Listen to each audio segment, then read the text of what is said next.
Naturalmente, ese deseado de todas las gentes es el Señor Jesucristo. Él finalmente establecerá una sociedad justa. ¿De qué manera? Primero, permitiendo que los rebeldes pues sigan su camino de rebeldía, de autodestrucción. Y en segundo lugar, restaurando la vida de aquellos que regresan a sus brazos, que escuchan su llamado de amor, haciendo que su carácter, el carácter del Mesías, de Jesús, se refleje en la vida de esa gente que regresa a sus brazos. Ahora, las naciones, los otros países, al ver la gloria de Dios reflejada en la vida del pueblo de Israel, sería atraída a Israel. Ese es el resumen prácticamente de la lección. Pero vamos a la primera parte. Tenemos que analizar aquí la verdadera naturaleza del pecado, los efectos del pecado. Para eso necesitamos leer Isaías capítulo 59, versículos 1 y 2. Dice así: He aquí que no se ha acortado la mano de Jehová para salvar, ni se ha agravado su oído para oír. Pero vuestras iniquidades han hecho división entre vosotros y vuestro Dios, y vuestros pecados han hecho ocultar de vosotros su rostro para no oír. ¿Por qué Isaías escribe esto? Es que cuando la destrucción llegó al pueblo de Israel, en el tiempo del exilio, el pobre pueblo, pues, ¿qué pedía? Lloraba. Decía: Dios, nos has abandonado, nos has dejado. Y entonces venía la conciencia y comenzaba a acusar: para ti ya no hay perdón, tú ya te has ido demasiado lejos, tú mereces lo que estás sufriendo porque te has alejado de Dios. En esas circunstancias ellos pensaban: la mano de Dios se ha acortado para nosotros ya no hay salvación. Y entonces viene Isaías y le dice: no es que la mano de Dios se ha cortado, sino que ustedes se han ido. Ustedes se han alejado, ustedes se han separado de Dios. Y aquí entonces nosotros necesitamos analizar en qué consiste el pecado. Primera de Juan 3, 4 dice: todo aquel que comete pecado infringe también la ley, pues el pecado es infracción de la ley. Nosotros como iglesia muchas veces tomamos este versículo para decir que el pecado es la transgresión de la ley, y efectivamente lo es. Pero el texto dice así: todo aquel que comete pecado infringe también la ley. O sea, la infracción de la ley es algo adicional a lo que realmente es el pecado. Porque si yo te digo en este momento, por ejemplo, yo estoy también con hambre, ¿qué estoy queriendo decir? Que antes de estar con hambre estoy con otra cosa, con sed. Yo estoy con sed y también con hambre. Entonces, cuando Juan dice aquí que el pecado también es transgresión de la ley, quiere decir que antes de ser transgresión de la ley, el pecado es otra cosa. E Isaías, en el texto que acabamos de leer, dice que el pecado es separación de Dios. Dios está aquí, siempre lo he dicho. Él es la justicia, Él es la salvación, es el amor, es la mansedumbre, Él es la paz, Él es la vida. Él es la salvación. Pero cuando el ser humano se separa de Dios, se aleja de Dios, se está separando de la salvación, de la justicia, de la santidad, del amor, de la vida. Se está separando de todo. Se hace una división, se hace un abismo entre Dios y el ser humano. Ahora, como está aquí, separado de Dios, también infringe la ley. Pero el pecado, en primer lugar, es separación de Dios. Y el pueblo de Israel no entendía esto. Porque el pueblo, cuando las cosas le iban mal, lo primero que decían: tenemos que mejorar el ritual, el ceremonial, el sacrificio, tenemos que guardar el sábado, tenemos que ayunar. Y nada de esas cosas estaba mal, porque eran cosas que Dios había pedido. Pero lo que estaba mal es que ellos, en el espíritu, en el corazón, estaban alejados de Dios, pero exteriormente querían cumplir todos los requisitos de la religión y pensaban que Dios se iba a contentar con las exterioridades de su comportamiento y no con la esencia de sus sentimientos, que era el corazón. Y ese problema también es el nuestro hoy. Si pensamos que solo porque no nos cortamos el cabello, o porque no usamos esta ropa, o porque no usamos esta prenda, o porque no comemos esto, o porque vamos el sábado a la iglesia, o porque cantamos en el coro, si pensamos que solo por eso estamos bien con Dios, estamos en la misma situación de Israel, completamente engañados, pensando que Dios mira las exterioridades. Claro que a Dios le interesa también que su pueblo vaya a la iglesia, que cante, que se alimente sensatamente, que se vista con cordura. Claro que a Dios le interesa, pero cuando todo eso es el resultado de lo que va por dentro, de la vida interior. Pero infelizmente los seres humanos no nos preocupamos mucho con la vida interior, solo con las exterioridades. Y ese era el problema del pueblo de Israel. Por eso, querido, ¿cuál era el resultado del alejamiento de Dios del pueblo en los tiempos de Isaías? Isaías 59, 9 al 11, responde. Y es una descripción dramática del pueblo. Dice, por esto se alejó de nosotros la justicia. El pueblo clamaba. Se alejó de nosotros la justicia. No, la justicia no se había alejado de ellos. Ellos se habían alejado de la justicia. Por esto se alejó de nosotros la justicia y no nos alcanzó la rectitud. Esperamos luz, he aquí tinieblas. Claro, si se habían alejado de la luz que es Dios, claro que vivían en tinieblas, en oscuridad. Esperamos resplandores y andamos en oscuridad. Palpamos la pared como ciegos y andamos a tientas como sin ojos. Tropezamos a mediodía como de noche. Estamos en lugares oscuros como muertos. ¿Qué situación trágica? Estamos en lugares oscuros como muertos, pero estaban vivos.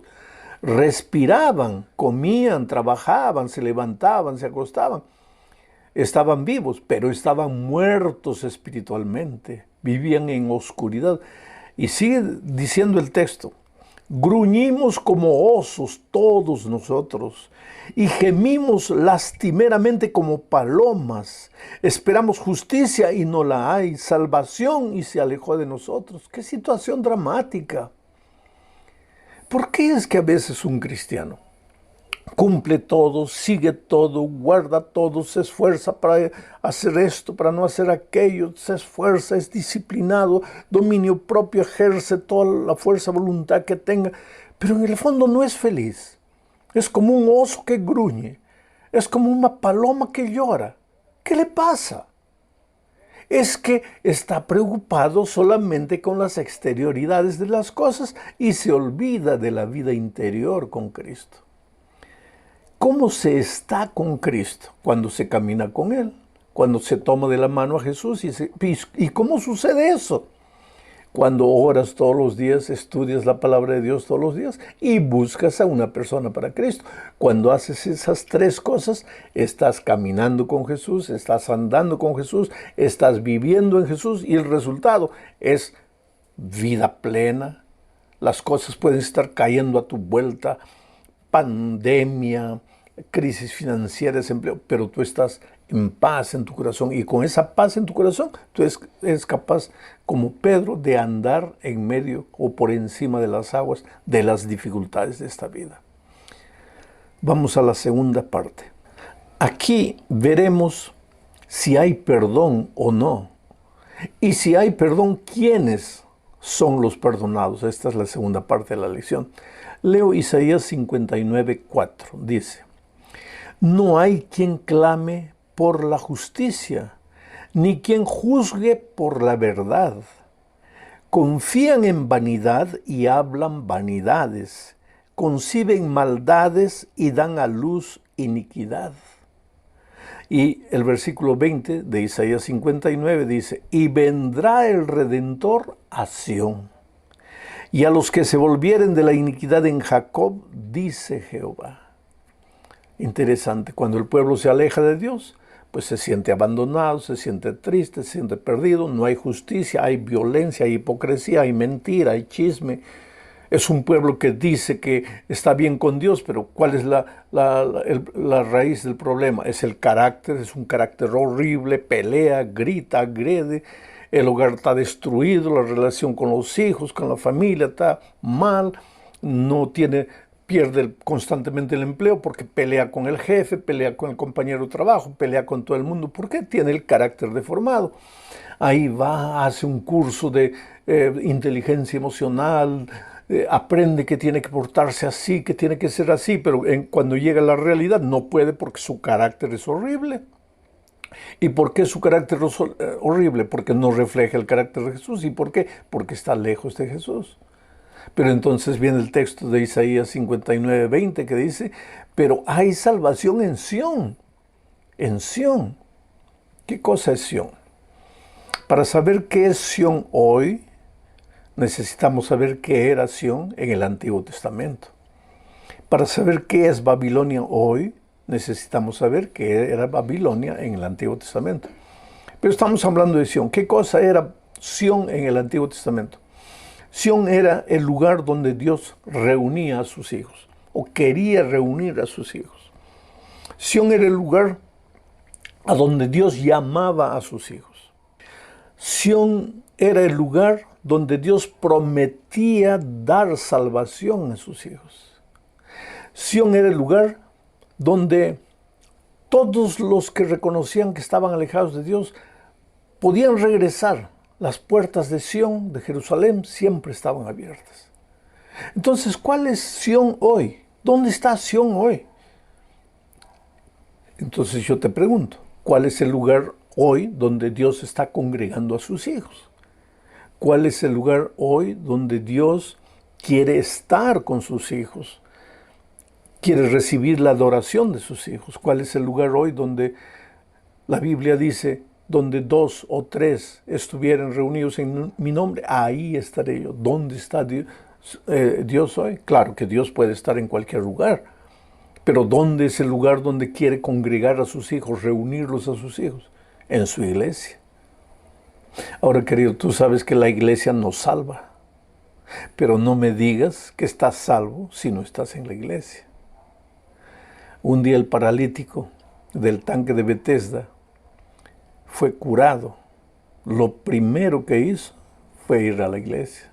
Y vas a ver, siempre que los leprosos eran curados, lo primero que hacían era correr a la iglesia.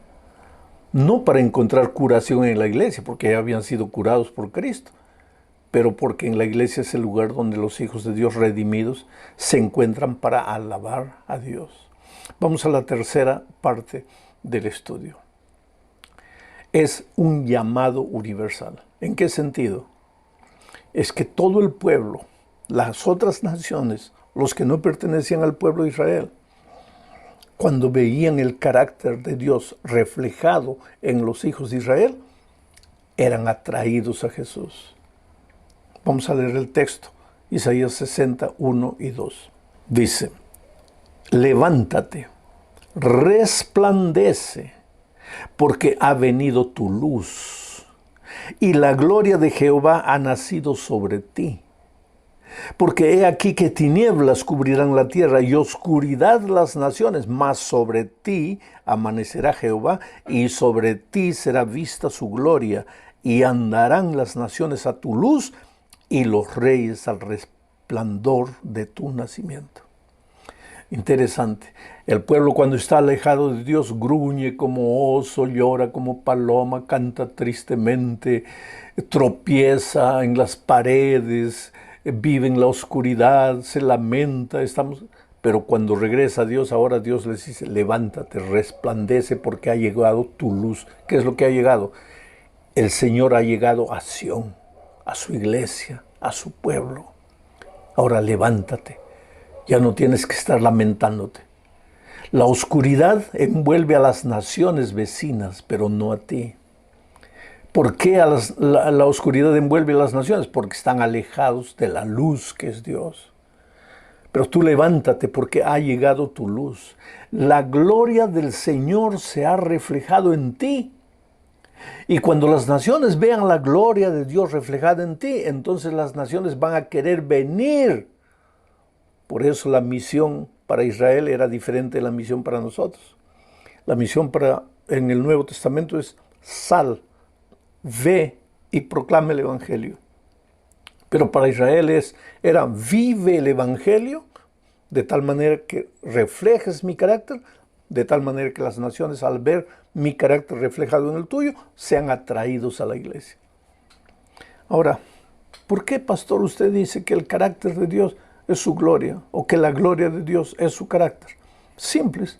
Te voy a leer un texto, una cita del Espíritu de Profecía, Testimonios para Ministros, página 508. Dice, orad con Moisés, muéstrame tu gloria. ¿Qué es esta gloria? El carácter de Dios. El carácter de Dios reflejado en el pueblo. ¿Acaso Juan en su Evangelio, en el capítulo 1, no dice, y el Verbo se hizo carne y vimos su gloria?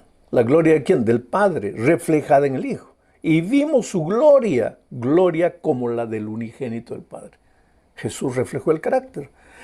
Y Apocalipsis 18:1 dice que el mundo será transformado cuando la gloria de Dios, el cuarto ángel, venga y incendiará el mundo con la gloria de Dios. ¿Y qué gloria de Dios? El carácter de Dios reflejado en todos sus hijos. Nuestra predicación, cuando es solo fruto de la palabra, fruto del contenido de la cabeza, pero no es fruto del Espíritu en nosotros, cuando no es fruto de la vida, cuando no estamos reflejando el carácter de Dios, nuestra predicación no tiene mucho sentido. Vamos ahora a la penúltima parte, la cuarta parte, el año de la voluntad de Jehová. Pero leamos Isaías 61, 1 y 2. El Espíritu de Jehová, el Señor, está sobre mí, porque me ungió Jehová, me ha enviado a predicar buenas nuevas a los abatidos, a los quebrantados de corazón, a publicar libertad a los cautivos y a los presos, apertura de la cárcel.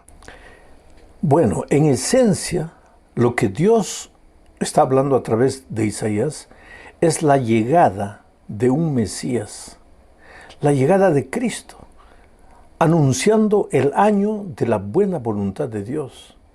Quiere decir, el Evangelio es buena voluntad de Dios. El Evangelio es la buena noticia de que aunque tú estás perdido, aunque tú no tienes fuerzas, aunque tú estás alejado de Dios, hay esperanza para ti. Por eso dice que aquí el texto, que el propio Señor Jesucristo usó este texto de Isaías cuando predicó un sábado en la sinagoga de Capernaum. Eso está registrado en Lucas 4, versículo 16. Él predicó buenas nuevas a los abatidos. Ya dije nuevamente que todo buen sermón, y me lo dijo un grande profesor, tiene pitadas de fuego y de infierno, pero termina con esperanza, las buenas nuevas del Evangelio. El sermón no es solo para desesperar, para asustar a la gente. Esta lección no es para asustarnos, es para mostrarnos que aunque nos alejamos de Dios, hay esperanza para nosotros, buenas nuevas de salvación. ¿A quiénes? A los tristes, a los abatidos, para vendar la herida de la gente que está desesperada, para predicar libertad a los cautivos del pecado, a los cautivos del vicio, a los cautivos de la intolerancia, del fanatismo, a los cautivos del radicalismo, a los cautivos de las pasiones humanas, libertad. El Evangelio no combina con esclavitud. El Evangelio es libertad. Por eso es que en los primeros años del cristianismo, la gran mayoría de los que aceptaban a Jesús eran los esclavos del poder romano, porque ellos querían ser libres, solo que ellos a veces entendían solamente la libertad del cuerpo, pero Jesús está hablando aquí de la libertad del espíritu, no solamente del cuerpo. Llegamos al fin de la lección hablando del día de la venganza de nuestro Dios. Para eso vamos a leer Isaías 61, 2. Dice: el Señor me envió también a proclamar el año de la buena voluntad de Jehová y el día de venganza del Dios nuestro. Qué interesante.